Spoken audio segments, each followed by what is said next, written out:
Alright, here we are. Da da da da. CSH Summer Game Jam. The first game jam during the summer on Yes, CSH. as you all suffer the burning hell-like temperatures that have insulated our planet Earth from any hope of survival. The cool summer breeze of Game Jam Yes. will come waft you to a better place. Yeah, yeah. So All right. let's get on with it. Let's look at these games. So we have 5 submissions. Five submissions. We Okay. have Will Orr's 0. Yep. Will Orr and Andrew Lacane's 1. Greg Yep. Kurtz's Ringmaster. Ben Centra's Shave and a Head Cut 2 bits. And FPS Cubes by Derek Ganio, incoming freshman, and his mysterious friend who helped him. Serious friends. And I do not know the name of him, but he's not a CSHer, so it doesn't matter. Bill Gates. Bill Gates, yep. Alright, so let's jump right into it. First game we're going to play is 0. 0. So I'm going to open it up. We've got a command window here, and this. Alright, false. I just see a bunch of false and 0. Okay. Yeah. You know, alright. It's not interactive and... Oh, hello. Whoa, now it's 1. Holy shit. I can press a button, and it changes from 0 to 1. What button? So, Beacon, what do you think about this? I think this is really speaking to, like, the duality of man, you know? Right. This is like, You're 0 or 1. You are or you aren't. Alive or Conrad's Utter Darkness, the duality of good and evil within a person, and how you can switch between that, in your lifetime, in your experience. Agree. This is very interesting. I'm getting a real Thelonious Monk vibe too. Yeah. I think that's definitely a relevant influence. So yeah. That's very good. I applaud this game. It It feels like walking through a modern art gallery. Yeah. So that's incredible. Let's play 1 now. I can only imagine this is a companion piece. Yeah, a companion piece or a sequel of sorts. All right. So here's the game. I can move around. All right. Every time I shoot... Oh! Okay. So I would drag this window so you could see the rest of it, but... Okay, here we go. You lose. Oh, man. So... Can I drag this window? No, the game has crashed. Am I correct in that you were playing as a 0 or a 1 there? It was both. So you play as a 0, but when you shoot, you change between the 0 and the 1. I'll play it here. I'll play it one more time. Kind of see what's going on here. Up, and that's the end of that. Okay, what does this say? I couldn't tell. It crashed. Alright, one more time. Alright, here we go. Alright, so here I am. I can move around. I can... Up, and the end. What does that message say? Did I lose? I cannot drag it. Okay, here we go. I lost. You lose. Again. Oh man, I think this game is really talking about man's, nature in warfare. Like you're a 0, you're not, so the absence of aggression and evil. But once you start firing, you turn into a 1. Correct? Right. Yeah, and no matter what you do, you always lose. You lose. Yeah. War. The war. No one wins. Yeah. It's like global thermonuclear war. No one wins. There's only a person who loses least in that sense. So I think that's really talking about the futility of warfare between the nations. That's incredible. Really deep, thought-provoking stuff from that. Absolutely. I'm going to have trouble sleeping tonight. Yeah. These are issues that really define our existence. Yeah. Let's play Ben Centra's game now. Maybe go in a different direction here.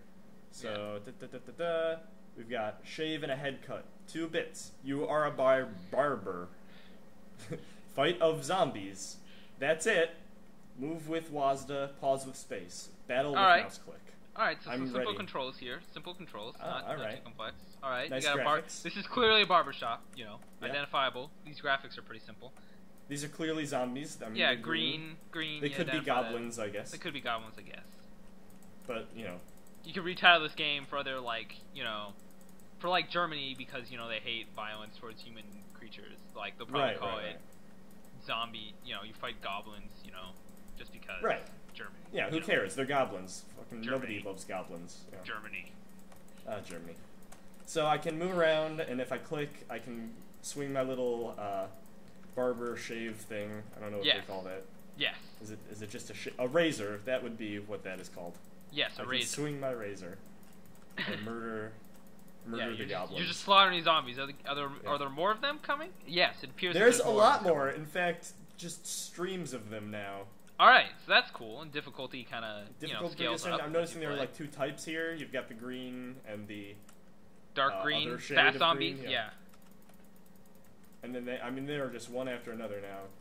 So neat, neat little flash thing. Everything seems pretty functional. It looks like there are power-ups here. I know I can get health. Different weapons. Get those scissors. Scissors. Oh, yeah. There you go. Snip, snip, snip, snip. Scissors. Right in the jug. Scissors. It's like Cape Town all over again. Yeah. Alright. So this could go on for a very long time, so yeah. We'll exit out now. Alright, what do you think of shaving a head cut? It seems functional. I mean, zombie killer, you got good movement, good controls, it seems like. Everything's, super responsive. It looks like it came together pretty well. He's got a number of elements in there.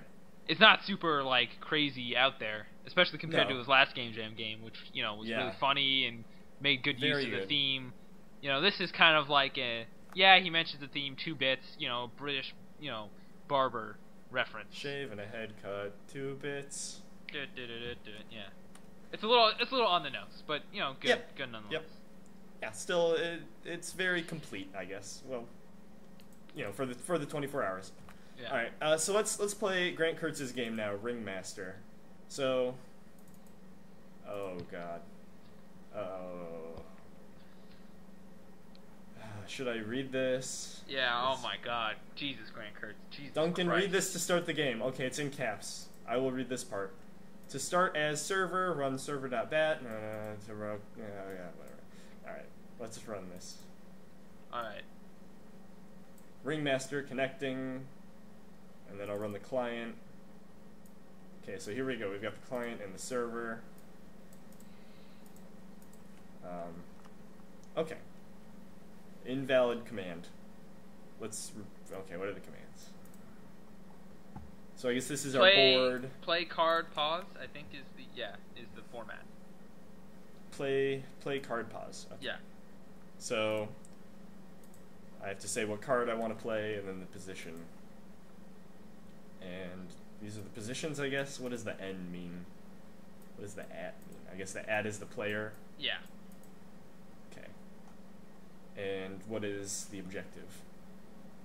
Each Each player must place cards on the ring and control the rotation rate of the ring and the enemy's ring. So there are 2 rings. But it looks like there's only one. But I thought there was one ring to rule them all. I mean, that's what I was told. Yeah. It looks like, I don't know what this is a table, and then there's... Yeah. The ring goes around like this. Yeah, and then I think the N nearest to the line is like the active card that gets triggered. Oh, yeah, that makes sense. Okay. Yeah. So the goal, how do we win? The goal is to reduce the player's player card to 0 health points before they do. I don't think that's proper use of a semicolon. Of a semicolon. Yeah, that's unacceptable. Yeah, I'm gonna make a quick documentation edit here. is mediocre at best. Subpar. Really subpar.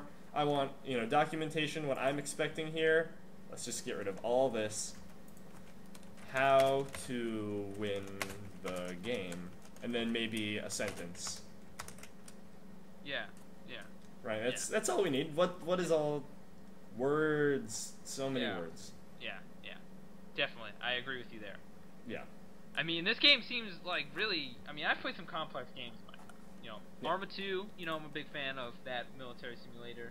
I played Flight Sims. I played the Paradox, like Hearts of Iron, huge strategic level World War II games where you're just looking at countries and 600 different stats. But come on, Grant Kurtz. Yeah, really. I mean, have you ever heard of in-game tutorial? Yeah, come on. Anyways, let's actually play this game. It's actually fun. Because this is a neat concept. I kind of understand what he's doing. I do. Yeah, no, I like the idea. There's cards. Yeah, I mean, obviously, you want to put Exodia down, all 5 pieces of Exodia, and then, you know... So I guess we have to trade the monster cards counterclockwise until our player health position cards come full circle 3 times. It seems like pretty simple objective here. I'm going to play 2-3. That did something. Okay, yeah. Play 1-1. Monster attacked player for 0 damage. Damn it. Try again. I want to hurt the other player. Waiting.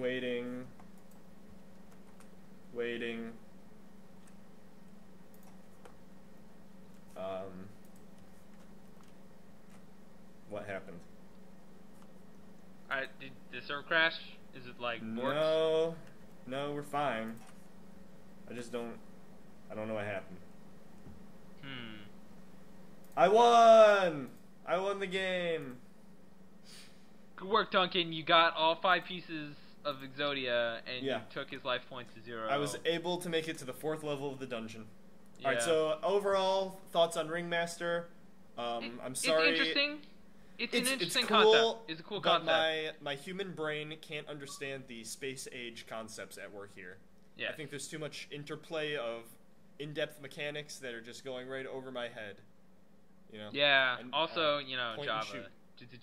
ASCII text games can be, you know, there's a reason games like Dwarf Fortress are kind of a niche audience. It's just like at a certain point, like having graphics in that from a point of usability is more I know helpful. 24 hours isn't a long amount of time, but he probably could have implemented 3D animation, you know, real cards, virtual reality, you know, I can actually feel the cards. Yeah, ragdoll physics, force some, like, feedback. particle Yeah, effects. ragdoll physics, definitely.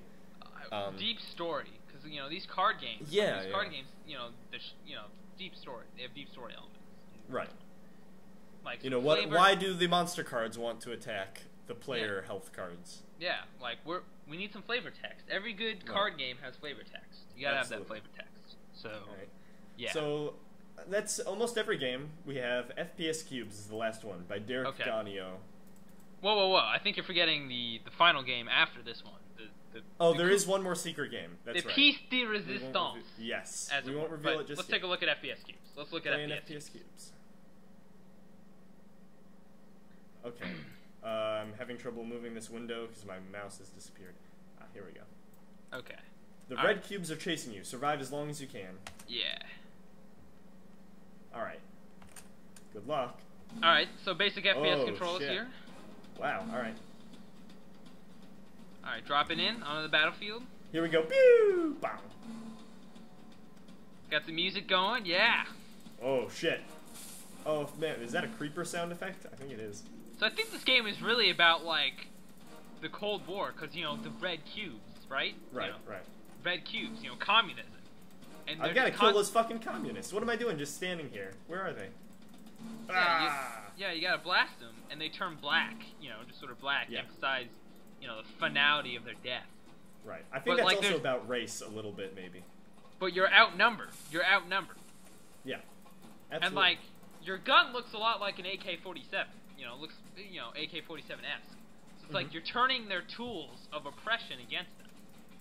Wow. Beekman, you seem to have a lot of insight on these games. Yeah, you know, I'm just a political science major. I try. Right. I understand. Yeah. There's some physics here. I seem to be propelled by the cubes that I'm shooting. In fact, I might actually be. Yeah, here we go. Yeah, I can fly. You got the jump. That's pretty cool. I'm able to shoot downwards and propel myself into the air. I'm not sure if that was intended or not, but that's a cool effect. That's a neat effect. It's awesome. I don't care if it was intended or not. I can fly. This is written in X and A, correct? Right. This is X and A. I'm not exactly sure who did what, because I know he worked with someone else, but this is very impressive because I mean, this is 3D games assuming it's a ground up. Right. They aren't their norm you for didn't X use some and A. kind of external engine. Yeah. I mean, pretty goddamn cool. Yeah. Okay, I need to get out of here. Fly! And like this world seems pretty big, and we're not sure if it's procedurally generated or he built it by hand, but like it's impressive. Yeah. It's cool. All right, so I think as my last act in this game, I'm gonna see if I can escape this oppressive city. Escape. Here we go. To freedom, democracy. Escape to democracy. I'm out of here, bitches. Snipe. Snipe. I was too good for this world. Alright, so you're falling. You're falling. You're falling. Oh, God. There's some Space Odyssey shit going on here. Alright. I'm gonna escape. Alright, so those are our main games. Now we have one more submission from... Yes. Who is this? I'm gonna open up the envelope here. From Christian Beekman, is that right? Oh, yeah. Yeah, that is. You know, well, let me bring your submission onto view here. Oh, that's interesting. Yeah. It's a picture. Yeah, zoom in. I'm gonna zoom in. Zoom in on this. Yeah, wow. alright. See those those are some high fidelity pixels right there. Alright. They are, look at that. They're so perfectly square. Yeah. And Beekman, I'm really impressed with this game. Thank you. I mean, I really worked hard. This was 24 hours? 24 hours you did this? Yeah, 24 hours. Yeah. Wow. Yeah. Oh my god. I mean, there's some really great mechanics in gameplay in this JPEG. As you can see, I'm aiming down the sights of this M249 squad automatic weapon. You know, I have a large interest in military, studies and things like that. So I really want to make a game that sort of talked about modern war in a way that hasn't been done before. And I think me aiming off into the distance, with no targets in sight, really emphasized the tension between boredom and sheer terror that you find on the battlefield. Because at any time I could be attacked. A philosophy major. At any time I could be attacked. So I really think. I'm really impressed with this game. I'm really impressed with this JPEG. I'm really impressed with you as a human being. Thank you. Everything Thank you, Duncan. I'm impressed with you as a human being as well. I just like to say that. You're a wonderful host. And I would without a second thought award you Game of the Jam. But I'm pretty sure it's a conflict of interest. It is. I'm a judge, so as great of a game as this JPEG is, I think that we will have to give Game of the Jam to, drum roll please, FPS Cubes. Congratulations, everyone did well. I wish I could have understood Grant Kurtz's game and put the minimal amount of effort into it, but that text file is too long. Yeah. And I was not able to read. TLDR, bro. TLDR. He spends a lot of time on Reddit. He needs to learn some stuff from Reddit. Will and Andrew's game, pretty cool. Looks like not everything they tried to get in there got into the game. Yeah. But they still made a good effort. Yeah, if they can expand upon that, I think, as you said, they've got a back end there that's pretty impressive. Yeah. So if they could expand on that, they could definitely make a really cool shoot 'em up game. Yeah, totally. Sentra's game was cool too. It feels very high polished. Yeah. I think he definitely like last Jam, he could have done something very clever, which would have been fun to see, or pushed his boundaries maybe a little bit more. Yes, most definitely. As it stands, it's still a very good game. But overall, FPS Cubes, and this is assuming that he didn't download some kind of engine or other framework aside from XNA. It's very impressive. He was able to do all of that in 24 hours. So congratulations, Derek. You are the champion of my heart and of the CSH Summer Game Jam 2012. Yep. And is there any word on when the next Game Jam is going to happen, or is that probably going to be during the fall? Okay. Assuming we stick with this quarterly thing. Yeah. So stay tuned. So Beekman, do you have any final thoughts on the Game Jam? Anything you want to say to the audience? What the hell, guys? None of your games involved aiming down sights. I mean, Derek was so close there. You had the gun, just had to move it up. You just click in the right mouse button, and you can just aim straight down. Almost there. You guys know how to please Beekman. You know how to pander to the judge here. Yeah. Come on. Come on. Yeah. If you're not gonna overtly bribe me, come on. Yes. That's really what we'd like to see more of, is bribery and pandering. And just flagrant, violations of integrity. Yeah. Also, a little bit of eroticism wouldn't hurt, I don't think. Yeah. I think we're all open to that. You guys can work that in. I think we're all open to that. Right. So, other than that, though, pretty cool, I think. Yeah. I like what I saw. There's some fun stuff there, some cool concepts. So, thanks, everyone. Yep. And we will see you in the fall. And we'll see you at the next jam. All right. Duncan and Beekman signing out.